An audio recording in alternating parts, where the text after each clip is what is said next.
ये आपने नाज़रीन को बताया कि हुकूमत की जानिब से बिजली की सारिफीन पर प्रोटेक्टिव और नॉन प्रोटेक्टिव टैरिफ नाफिज करने का इकदाम लाहौर हाई कोर्ट में चैलेंज कर दिया गया है। मज़ीद बात करेंगे डॉन न्यूज़ के नुमाइंदे राना बिलाल हमारे साथ मौजूद हैं। बिलाल, बताइएगा क्या इस्तदा की गई है?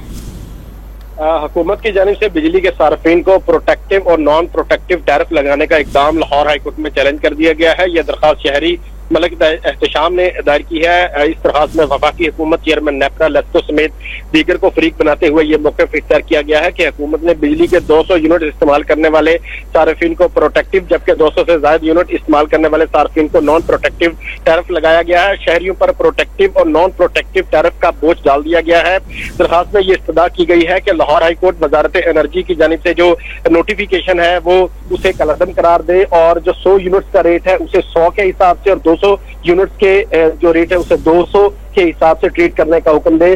और दरखास्त में ये इस्तदा की गई है कि जो हुकूमत की जानिब से नोटिफिकेशन जारी किया गया है उसे कलअदम करार दिया जाए। ये दरखास्त लाहौर हाईकोर्ट में दायर हो चुकी है। पीर के रोज इस आईनी दरखास्त पर समाअत का इम्कान है। बहुत शुक्रिया बिलाल आपका।